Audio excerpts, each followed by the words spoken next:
berada dalam tajuk sistem yang akis.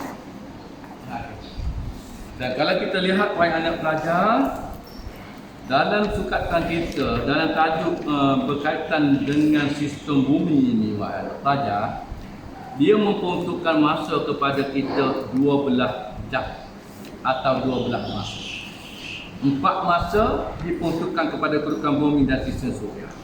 Dan yang terbesar yang kedua iaitu peranan tenaga suria terhadap proses fizikal dan kehidupan. Iaitu diperuntukkan 4 part. Bermakna dalam melihat sukatan ini wahai anak-anak, 2 tajuk ni dah kita bincang tadi, 2 tajuk dalam sistem bumi yang amat penting. Diberi waktu pembelajaran oleh guru dan pelajar dengan waktu yang tinggi. Daripada 12 waktu, 8 waktu kena ngaji kau. Jadi menunjukkan dalam tajuk sistem bumi, tajuk ini amat penting di samping tajuk sistem dan juga tajuk tenaga. Amat penting. Jadi pelajar dan guru mesti kupas tajuk ini sebaik mungkin yang boleh. Sebab kita melihat dalam geografi STPM, dia cuba mengaitkan fenomena geografi dengan alam sekitar. Dia cuba mengaitkan geografi sama fizikal manusia dengan manusia. Maka tajuk yang kita nyatakan inilah yang ada kaitan secara tertentu. Kita lihat yang akhir sekali iaitu dalam sukatan 1.5, iaitu peranan tenaga suria terhadap proses fizikal dan kehidupan di bumi. Baik. Tengok mana ni. Dalam tajuk tadi kata cahaya matahari terhadap proses fizikal. Pandangan. Proses fizikal dan kehidupan. Baik. Kehidupan bumi. Itu tajuk diberi. Baik. Tak mustahil soalan akan ditanya sedemikian rupa berbunyi yang wajib. Bincangkan bagaimana cahaya matahari mempengaruhi proses fizikal di permukaan. Mempengaruhi proses fizikal di permukaan. Baik. Oleh demikian, saya rasalah sebahagian besar pelajar dan guru mungkin tidak mampu untuk memahami soalan ini. Sekiranya tidak mampu memahami dan menjawab soalan ini, sekiranya pelajar dan guru tidak memahami apa yang dimasukkan dengan proses fizikal. Apa yang dimasukkan proses fizikal? Cahaya matahari yang boleh menghadirkan proses fizikal di permukaan bumi. Kalaulah tak fahami apa yang dimaksud proses fizikal tadi, maka sudah pasti pelajar dan guru akan tewas dengan soalan sedemikian rupa. Apa yang dimaksudkan dengan proses fizikal? Nak kait apa? Matahari nak kait apa? Mengapa diwujudkan dalam tajuk pertama, iaitu pada sistem bumi?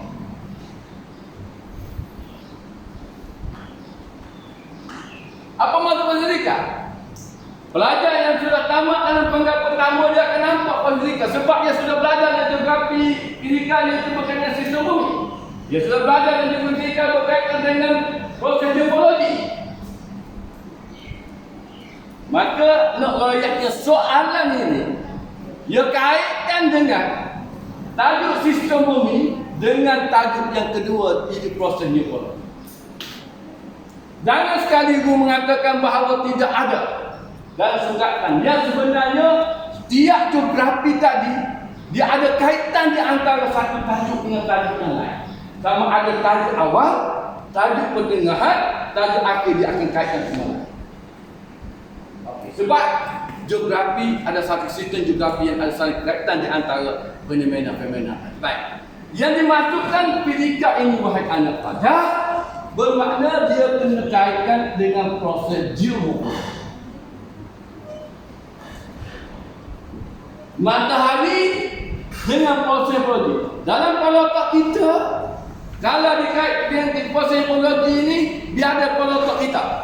Selalu. Itu merujuk kepada proses eksogenik yang berlaku dalam permukaan bumi, iaitu kait dengan proses dulu. Kait dengan proses pergerakan jisim. Kait dengan proses hakikat. Kira sama ada hakikat sungai ataupun hakikat pantai. Kait dengan proses pemendapan. Kira sama ada sungai ataupun pantai. Kait dengan proses pengangkutan yang sesuai. Okey, baik. Ini yang dimaksudkan proses pendidikan. Jadi dengan kata lain, you dah belajar tadi geologi sebab dia nak ambil kisah dekat dah. Bagaimana cahaya matahari dikaitkan dengan proses tahu ada atau tidak ada? Ada atau tidak ada? Bagaimana? Bagi contohnya. Cahaya matahari sama ada dengan hawa fisika pun tak apa. Tulis tu tak pada sama ada dengan hawa kimia pun tak apa. Cuma kena kait cahaya matahari dengan proses dulu hawa. Contoh ada ke tak ada matahari dengan air?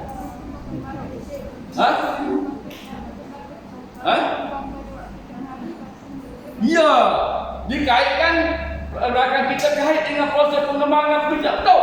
Tapi kena royak perancangan matahari tadi. Dia kata, akan kita kata. Cahaya matahari menghasilkan proses dulu hawa melalui proses pengembangan dan pengujutan. Dia kata. Dan pada waktu siang hari batuan menerima cahaya matahari menyebabkan batu tadi akan mengembang.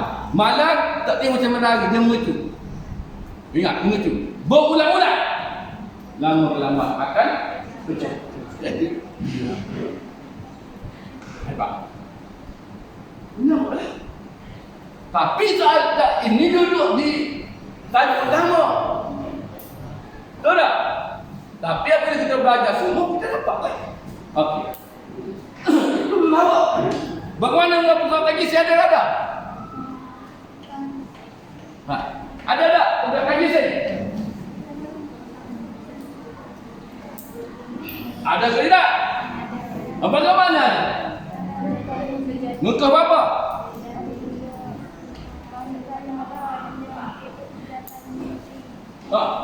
Ya, cahaya matahari membantu proses dulu hawa menyebabkan pembukaan dari bukit atau tanah melekat dan pecah. Betul tak? Ini menggalakkan, mempercepatkan proses pergerakan jisim apabila hujan bagaimana hakikat? Bagaimana pemendapan? Bagaimana pengangkutan? Maka kaitkanlah dengan proses ini. So, yang kedua, tak cukup lagi. Ini geologi. Proses pendidikan yang kedua, iaitu dalam pembentukan kitaran hidrologi. Kitaran hidrologi. Sebab soalan kata proses pendidikan. Bagaimana cahaya matahari boleh menghasilkan proses kitaran hidrologi? Kita ngaji sains dulu. Kerana cahaya matahari betul hidrologi bagaimana? Kita hidrologi bagaimana? You all ngaji sains. Tapi dalam geografi kita ngaji kok. Dalam geografi kita ngaji kok tidak? Dia bermula dengan matahari dahulu. Bagaimana?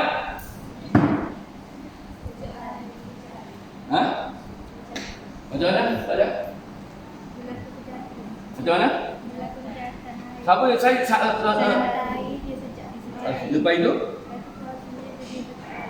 Okey lagi? Iya, itu jawapannya. Peranan cahaya matahari menyejak air di permukaan bumi. Cara kita jawab, membentuk wap air. Dan proses penguapan dan turunnya hujan. Ia berlaku secara bertahap.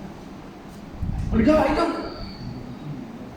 Yang ketiga iaitu cahaya matahari. Ingat, tiga, iaitu pada atmosfera. Bagaimana suhu atmosfera? Cahaya matahari banyak. Kalau cahaya matahari banyak, suhu atmosfera panas jauh. Panas. Bagaimana kandungan wak air di atmosfera? Suhu tinggi. Bagaimana? Wak air banyak atau sedikit? Mengapa sedikit? Tidak sebab ada banyak cahaya matahari. Hah? Wak air banyak sedikit? Mengapa sedikit? Kalau buat kesejahteraan, apa sedikit wak air? Ya, kandungan wak air tinggi.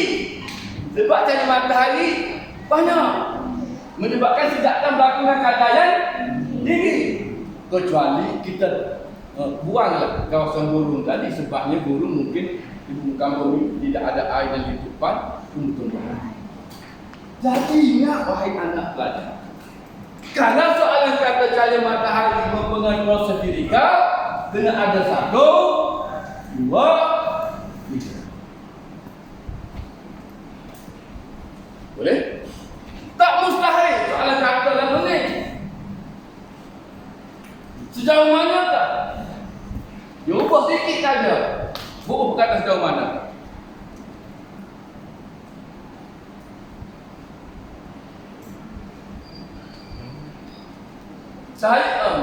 Cahaya matahari mempengaruhi proses fisika, iaitu proses geomorfologi di permukaan bumi. Proses fisika iaitu proses geomorfologi di permukaan bumi. Ingat, boleh? Apabila soalan gunakan perkataan sejauh mana, kita kena setuju dahulu dengan kenyataan tersebut untuk dapat satu maka. Dengan perkataan lain, kita kata cahaya matahari amat dominan ataupun amat mempengaruhi proses geofisika, proses geologi di atas permukaan bumi. So maka lepas itu kita pun royak bang. Dan apabila ada sejauh mana, kita kena utarakan juga faktor lain, dan kena ada pernyataan selain daripada cahaya matahari mempengaruhi proses geologi, dia juga mempengaruhi proses lain, iaitu proses kita yang berapa. Kalau sekarang berapa. Saya tarik perhatian tadi soalan yang berbentuk sejauh mana. Baik. Tak mustahil soalan ini hanya tahan ini saja. Bincangkan atau huraikan. Bincangkan atau huraikan. Tulis soalan itu kena mendengar. Fikir balik dengan pelajar, dengan guru anak. Baca pula, bincangkan. Cahaya matahari mempengaruhi proses geologi di permukaan bumi. Dia tanya waktu siapa? Bermakna kena ada kesemua ini. Kedua lah maka. So 2, 3, 4, 5. Tuan tua, cikgu, boleh tak saya jawab dulu hawa ni? 2. Satu dulu hawa kimia, satu dulu hawa fisika. Sebab dulu hawa kimia juga kerana cahaya matahari. Boleh.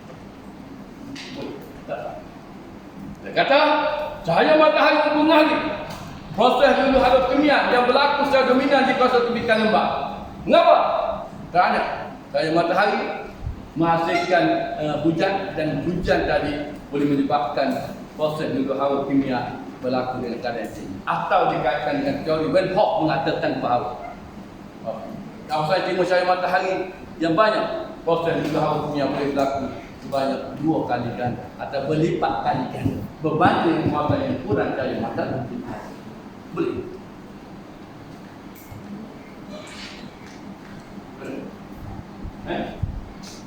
Ada yang kita ada kamu kan? Oh dia. Dia kata kita ada, ini ajak saya kita ada. Oh dia. Saya jadi paling.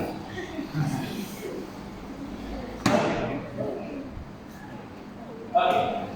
Boleh? Okey. Yang akhir sekali, iaitu cahaya matahari kepada hidupan. Hidupan. Mungkin soalan akan kaitkan cahaya matahari mempengaruhi hidupan di permukaan bumi. Atau soalan kata lagu ni. Dengar. Bincangkan cahaya matahari mempengaruhi unsur biotik di permukaan bumi. Dia tak kata hidupan. Dia tak kata pada tumbuhan. Dia tak kata pada manusia.